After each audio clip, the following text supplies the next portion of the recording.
नमस्कार विद्यार्थियों। आज हम बीए पार्ट तृतीय के द्वितीय प्रश्न पत्र और बीए पार्ट सेकंड ऑनर्स के छठे प्रश्न पत्र का अध्ययन कर रहे हैं। हमारे इस पेपर का नाम है विश्व का इतिहास और इसमें हम देखेंगे कि फ्रांस की राज्य क्रांति के कारण और विशेषताएं क्या थी। किसी भी देश में प्रस्फुटित होने वाली क्रांति के कारण उस देश की जनसाधारण की स्थिति और मनोदशा में निहित होते हैं। असंतोष को जन्म देने के लिए भौतिक परिस्थितियां एक महत्वपूर्ण भूमिका अभिनीत करती है एवं क्रांति के विस्फोट के लिए आवश्यक पृष्ठभूमि भी तैयार करती है। बौद्धिक वर्ग जनसाधारण में चेतना का आधार बनाते हैं और उसे असंतोषजनक परिस्थितियों से मुक्ति की प्रेरणा देते हैं। इन परिस्थितियों में भी जब सरकार पुरातनपंथी बनी रहे तब क्रांति का उद्घोष होता है। प्रसिद्ध विद्वान मैकाले की मान्यता है कि क्रांति का मूल कारण ये होता है कि देश का संविधान पिछड़ गया है, जनसाधारण आगे निकल जाता है। 18वीं शताब्दी की फ्रांस की राज्य क्रांति भी इसका अपवाद नहीं थी। फ्रांस की राज्य क्रांति के प्रमुख कारण कौन कौन से हैं, इसका भी हम विवेचन इस प्रकार करते हैं। पहला है राजनीतिक कारण। राजाओं की निरंकुशता। फ्रांस की राज्य क्रांति के विस्फोट के अवसर पर फ्रांस में निरंकुश शासन पद्धति का प्रचलन था। राजा स्वयं को पृथ्वी पर ईश्वर का प्रतिनिधि मानते थे और निरंकुश और स्वेच्छाचारी तरीके से जनता पर शासन करते थे। राजा की इच्छा ही कानून होती थी। किसी भी व्यक्ति को बंदी गृह में डालने के लिए किसी भी प्रकार की जांच की आवश्यकता नहीं होती थी। राजाओं और सामंतों की स्वेच्छाचारिता के कारण मुद्रित पत्रों के द्वारा वाल्टेयर और मिराबी जैसे व्यक्तियों को भी बंदी गृह भेजा गया था। अपनी तानाशाही प्रवृत्ति के कारण फ्रांस के शासकों ने पिछले 175 वर्षों में स्टेट जर्नल का कोई अधिवेशन नहीं बुलाया था। परिणामतः धीरे धीरे जनता का राजा से विश्वास व आदर समाप्त होता रहा और वह निरंकुश और स्वेच्छाचारी शासन के जुए को उतार फेंकना चाहती थी। दूसरा है दूषित प्रशासन। फ्रांस की प्रशासनिक व्यवस्था का संचालन दोषपूर्ण था। उसमें भाई भतीजावाद और पक्षपात का बोलबाला था। राज्य के समस्त महत्वपूर्ण पदों पर सामंतों और अमीरों को ही नियुक्त किया जाता था, भले ही वह उस पद की योग्यता रखते हो या नहीं रखते हो। नगर पालिका एवं कॉर्पोरेट प्रांतों में तो शासन का हाल बहुत ही बुरा था। चतुर और कानून विरोधी कार्य करने वाले व्यक्ति अनेक तरीके से जनता का शोषण करते थे। प्रसिद्ध लेखक हेजन ने भी इस संदर्भ में लिखा है कि एक नगर में तो जो नियमानुकूल था वह उससे 5 मील की दूरी पर गैर कानूनी था। लगभग 400 प्रकार के कानून यूरोप के विभिन्न भागों में प्रचलित थे। नेक्स्ट है फिजूल खर्ची। फ्रांस के राजा और रानी अत्यधिक आराम पसंद थे। वे अपनी विलासिताओं पर अत्यंत धन व्यय करते थे। फलतः सामंत तथा दरबारी भी राजा के पदचिन्हों पर चलते हुए उत्तरोत्तर आराम पसंद और विलासी होते जा रहे थे। परिवार और दरबारियों सहित वर्साई के भव्य शीश महल में निवास करता था, जो पेरिस से लगभग 12 मील की दूरी पर था।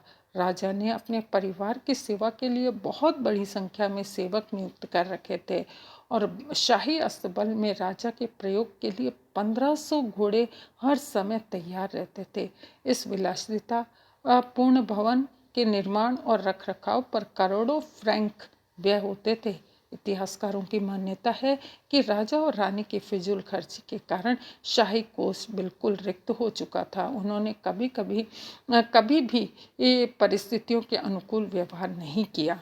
अगला है भ्रष्ट न्याय व्यवस्था। फ्रांस की राज्य क्रांति के अवसर पर वहाँ 17 प्रकार के न्यायालय थे। न्यायाधीशों की सुविधा के लिए किसी भी प्रकार की कोई न्याय की पुस्तक फ्रांस में उपलब्ध नहीं थी, किंतु प्रत्येक अदालत में कानून का एक रजिस्टर उपलब्ध था जिसमें लिखित कानून राजा की इच्छा अनुसार बनाए जाते थे। देखिए विद्यार्थियों, कितनी भ्रष्टता वहाँ न्याय में रही होगी, इसका अंदाज़ा हम लगा सकते हैं। फ्रांस में कुल मिलाकर 400 प्रकार के कानूनों का प्रचलन था।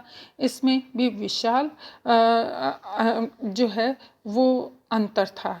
एक स्थान पर जो गैर कानूनी कार्य होता था, दूसरे स्थान पर वह पूर्णतः कानूनी माना जाता था। चोगे वाले सामंत नामक न्यायाधीशों के पास पद बेचे और खरीदे जाते थे। न्यायाधीश अपने भारी जुर्मानों से अपनी जेबें भरते थे और न्याय खुलेआम बिकता था। इस प्रकार हम देखते हैं कि फ्रांस कानून का स्वरूप एक सा न होकर भिन्न भिन्न प्रकार का था, जिसके कारण जनसाधारण में को अनेक समस्याओं का सामना करना पड़ता था। नेक्स्ट है राजाओं की योग्यता। लुई 16वें के शासनकाल तक आते आते फ्रांस में राजतंत्रात्मक व्यवस्था पूरी तरह से अनैतिक और भ्रष्ट हो चुकी थी। देश में सर्वत्र भ्रष्टाचार और असंतोष व्याप्त था। जनसाधारण राजा के अनुत्तरदायी भ्रष्ट कार्यों के कारण उससे ऊब चुके थे। इस संदर्भ में प्रसिद्ध लेखक रॉबर्टसन का मत है कि लुई 16वें ने जब तक मुकुट धारण करने वाले लोगों की तुलना में राजतत्व के गुणों का नितांत अभाव था। वह एक सुस्त, आलसी, निद्रा प्रिय और आत्मसंतुष्ट जीव था, जो केवल शिकार, बंदूक चलाने, बाल संवारने और नाट्यशालाओं के बीच रुचि रखता था।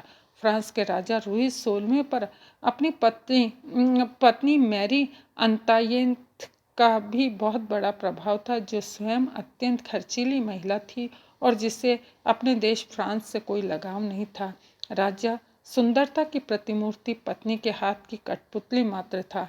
पत्नी की दूषित प्रभाव के कारण लुई 16वां प्रशासनिक व्यवस्था में किसी भी प्रकार का कोई सुधार नहीं कर सका।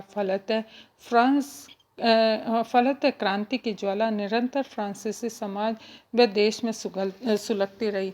यदि लुई 16वें ने अपनी बुद्धि का उचित उपयोग किया होता तो वह कम से कम क्रांति की धारा को मोड़कर उसके वेग को तो कम कर सकता था, परंतु ऐसा नहीं किया। लुई 16वें की शासन व्यवस्था पर टिप्पणी करते हुए एस्ट्रन ने लिखा है कि फ्रांस की राज्य क्रांति मुख्यतः अव्यवस्था के विरुद्ध व्यवस्था के लिए एक आंदोलन था। नेक्स्ट है रानी अंतोनेट का चरित्र। लुई 16वें की पत्नी मैरिया थेरेसा की पुत्री थी, जो ऑस्ट्रेलिया के सम्राट जॉर्ज द्वितीय की बहन थी।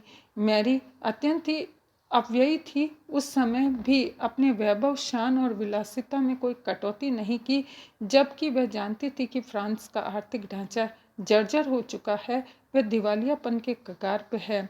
उसके चरित्र पर टिप्पणी करते हुए रॉबर्टसन ने लिखा है कि मेरी अंतायेत हब्सबर्ग वंश की एक अज्ञान, खर्चीली और अपव्ययी पुत्री थी, जो फ्रांस के धन का दुरुपयोग कर अपने आनंद के लिए बहा रही थी।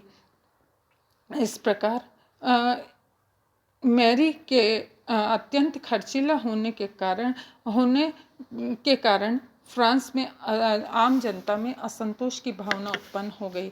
राज्य में व्याप्त भ्रष्टाचार, करों का अत्यधिक बोझ, सुधार योजनाओं की असफलता और सरकार की समस्त गलतियों के लिए लोग उसी को उत्तरदायी मानते थे और घृणा के कारण लोग उसे मैडम डेफिसिट के नाम से जानते थे। अति स्पष्ट रूप से कहा जाए कि रानी के दोषपूर्ण आचरण ने जनता को वर्तमान व्यवस्था को उलटने के लिए मजबूर किया था। स्पष्ट है कि फ्रांस की राज्य क्रांति के विस्फोट में राजनीतिक कारणों का विशेष महत्व रहा। नेक्स्ट है सामाजिक कारण। क्रांति के विस्फोट में सामाजिक कारणों की भी महत्वपूर्ण भूमिका थी। समाज में प्रचलित असमानता ने असंतोष को जन्म दिया। जनसाधारण को प्रेरित किया कि वे वर्तमान सामाजिक ढांचे के विरुद्ध आवाज उठाए। मुख्य रूप से फ्रांसीसी समाज दो भागों में बटा हुआ था, विशेष अधिकार युक्त वर्ग तथा विशेष अधिकारहीन वर्ग। प्रथम वर्ग में सामंत, अमीर, उच्च पादरी वर्ग के लोग आते थे, जबकि द्वितीय वर्ग में किसान, मजदूर, दुकानदार, शिल्पियों और किराएदारों के द्वारा बना हुआ था। द्वितीय वर्ग के लोगों को कोई विशेषाधिकार प्राप्त नहीं थे, वे करों के भारी बोझ के तले दबे हुए थे। अतः सामाजिक असमानता के कारण दोनों में एक ऐसी दरार उत्पन्न हुई कि जिसे कभी पाटा नहीं जा सकता था। किसानों को न केवल विभिन्न कर अदा करने पड़ते थे, बल्कि अनेक बेगारें भी करनी पड़ती थी। चूँकि सरकार की वसूलियाबी के कार्य को अक्सर ठेकेदारी के माध्यम से करवाती थी, इसलिए जनता पर भारी जुर्माने किए जाते थे ताकि ठेकेदार को किसी भी प्रकार की हानि न हो।